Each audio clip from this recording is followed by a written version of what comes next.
Halloween always makes our neighborhood feel like a stage set. Paper skeletons rattling on porches, jack-o'-lanterns glowing with crooked smiles, kids in costumes running in packs under the streetlights. Everyone seems caught up in the magic of it. Everyone except me. I've never cared much for Halloween. I'm 17, too old for trick-or-treating, too awkward for parties, and too restless to sit at home pretending I don't mind being left out. Maybe that's why I kept noticing the house at the end of Willow Court. It had been empty for years, shutters sagging, lawn wild, paint peeling in sheets. But 2 weeks ago, someone moved in. A neighbor none of us had seen clearly. The blinds never opened. At night, I'd catch faint glimmers through the curtains, not like lamplight, but a strange dim orange glow, flickering, almost like firelight. I'd lie awake sometimes, listening to noises drifting from that direction, scraping sounds, dragging sounds. Once, I swore I heard whispering in some language I didn't recognize. Tonight, on Halloween night, I walked down the block with a paper sack of candy for my little cousin. My eyes drifted toward that house, like they always did. And then I froze. The porch light was on. I'd never seen it lit before. Not once. But tonight it burned a strange shade of orange, like fire shining through stained glass. And someone was standing in the doorway. I was too far away to make out details, but I knew he was looking at me, watching. A chill climbed my spine, and I hurried to my aunt's house 2 doors down. "Don't stare," she whispered as I handed over the candy. Her face was tight, uneasy. "Just don't give that man any reason to notice you." "Who is he?" I asked. She shook her head.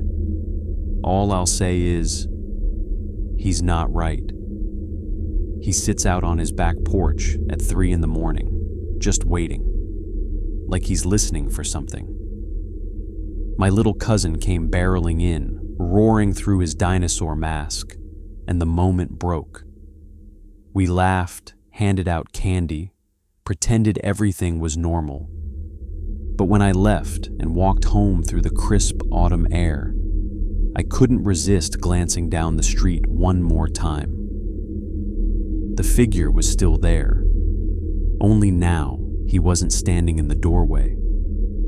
He was at the edge of the porch steps, his face bathed in that flickering orange light. And that's when I realized something that made my stomach twist. He wasn't wearing a costume. The mask he wore was his face. I barely slept that night.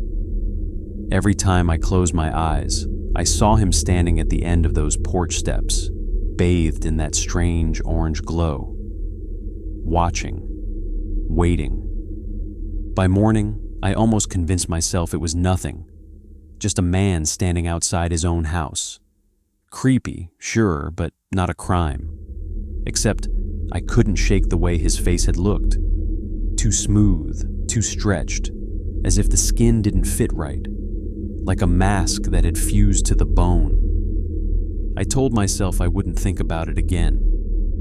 But when the sun went down the next night, I couldn't stop myself from peeking through my bedroom window. The light was on again, the same strange orange glow.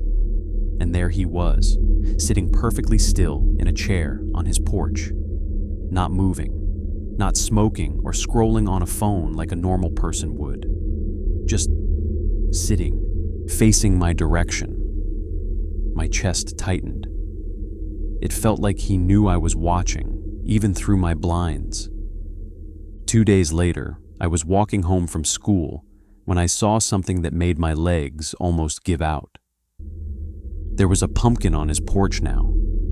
I knew it hadn't been there before. It was carved, not with a goofy grin or scary face like the others in the neighborhood, but with something strange, almost intricate. Not even a face, really. More like symbols, loops and jagged lines that twisted in on themselves. As I passed, I swore I heard whispering again, low and scratchy, like a voice that had been buried underground for too long. I walked faster, eyes glued to the sidewalk. But just before I turned the corner, I risked one last look. The pumpkin was gone. By Halloween weekend, I couldn't ignore him anymore. Every night, the glow burned in his window. Every night, he sat outside, still as stone. And every night, I swore he was closer to my end of the street. Saturday night, I finally told my parents. "There's this guy," I said at dinner, pushing spaghetti around my plate. "At the end of the court. He's been watching." My mom frowned. "You mean the new neighbor? Mr. Caro?" I froze. "You know his name?" "Of course," she said, too casually. "He dropped off a letter when he moved in. Introduced himself." I blinked. "A letter? He wrote to you?" Dad chimed in. It was polite. Said he preferred not to be disturbed, but wanted us to know he appreciated the neighborhood. The noodles curdled in my stomach. "So you've never actually seen him?" My parents exchanged a look. "No," Mom admitted. That night, when I peeked through my blinds, the chair on his porch was empty. Relief flooded through me until I spotted movement at the edge of my yard. Something stood at the tree line, not close enough for me to make out its face, but close enough to know it was watching. And I realized then that the orange glow wasn't shining from his porch anymore. It was shining from the ground. Dozens of pumpkins, strange, symbol-carved pumpkins, now lined his yard, their light flickering like a row of candles leading straight toward my house. That was the first night I heard him speak. I was lying in bed, eyes wide open, staring at the ceiling when the whispering started. It wasn't muffled anymore. It was clearer, louder. The words still made no sense, curling and breaking in my ears like static, but they carried a rhythm, like a chant. I pressed a pillow over my head. I tried to hum. I tried not to hear it. But then I realized the sound wasn't coming from outside. It was coming from inside my room. I shot up in bed, heart hammering, eyes scanning the shadows. Nothing moved. My door was shut. My window was locked. And still, the voice hissed and rasped, curling around my ears like smoke. It took me a full minute to realize it wasn't in the air. It was in my head. The next morning, I went down to the end of the street. I don't know what possessed me to do it. Maybe I thought confronting him would break the spell. Maybe I wanted proof. I stood at the edge of his cracked walkway, staring at the house. The blinds were shut. The porch was empty. The pumpkins, gone. Every last one. The silence pressed against my skin. I had almost convinced myself I'd imagined it all, until the front door creaked open. And there he was, closer than I'd ever seen him.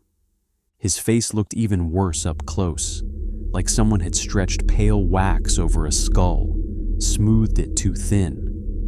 His eyes were set too deep, glinting in the dark, and his lips didn't quite move when he spoke.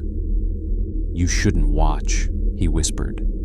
His voice was soft, cracked, like dead leaves crushed underfoot. "When you watch, it sees you too." My knees nearly buckled. "Well, what sees me?" He tilted his head, and for a moment I thought the skin of his face might slide right off the bone. "You'll know soon enough." Then the door closed, and I was left standing on his walkway, shaking so hard I thought my teeth would break. That night, the pumpkins came back, twice as many as before, and one of them was sitting on my porch, carved with a symbol I knew I'd seen before, the shape of an eye. Halloween night arrived like a storm waiting to break. Kids swarmed the sidewalks in masks and capes, parents trailed behind with thermoses of coffee, and the neighborhood buzzed with laughter and chatter. But to me, everything felt muted, muffled, like sound underwater, because I knew he was waiting. The pumpkins burned brighter than ever at the end of Willow Court. They weren't just on his porch anymore. They lined his driveway, his yard, the sidewalk in front of his house. Dozens of them, maybe hundreds, each carved with twisting symbols that seemed to move if I stared too long. Their light wasn't warm, wasn't candlelight. It was wrong, like fire that burned without heat, and all of them pointed my way. By 8 o'clock, I couldn't stand it anymore. I went outside. My parents were handing out candy, oblivious to the sick glow spreading across the street. The moment I stepped off the porch, I felt it, like static crawling along my arms. A pull, drawing me down the block.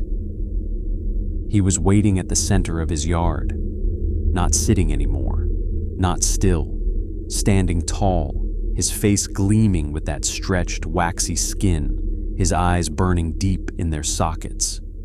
And behind him, God help me, behind him, the air rippled like heat on asphalt, and shapes began pressing through it. Shapes that didn't belong here. Tall, thin, too many limbs bending the wrong way. Faces without mouths, or worse, faces with mouths that never closed. The neighbor lifted one hand, and every pumpkin's glow surged at once. The chanting started again, but now it wasn't just in my head.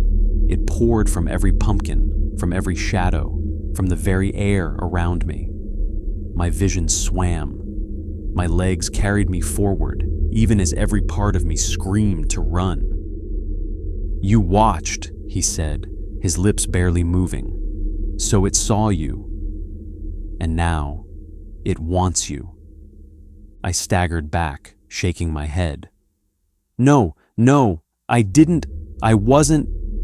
His eyes flared brighter. "It doesn't matter. It knows your name now." The shapes behind him pressed harder against the rippling air, clawing, stretching, their limbs sliding through like wet shadows.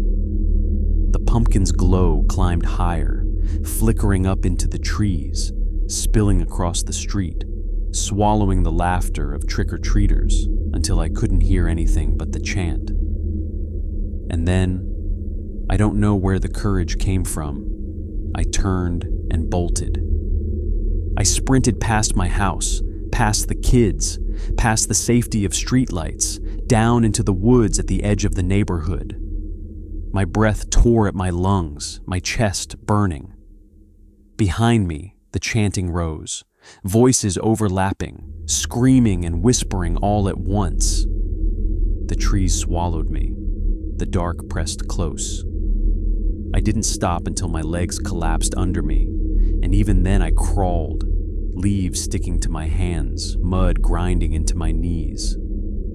The chanting stopped. The silence was worse. When I finally dared to look back, there were no pumpkins, no glow, no neighbor. Just the woods, still and empty. I stayed there for hours, curled in the dirt, waiting for the sun. By daylight, the neighborhood looked the same as always. Kids rode bikes. Neighbors watered lawns. My parents acted like nothing had happened. The house at the end of Willow Court stood empty again. No pumpkins, no glow, no sign of life. When I asked my mom if she remembered the man, Mr. Caro, she frowned. "Who?" she asked, like she'd never heard the name before. Everyone I asked said the same thing. No one remembered him. But I do. And sometimes, late at night, when the world is quiet and the house is dark, I see a faint orange glow slipping under my bedroom door. I know it's only a matter of time before he comes back.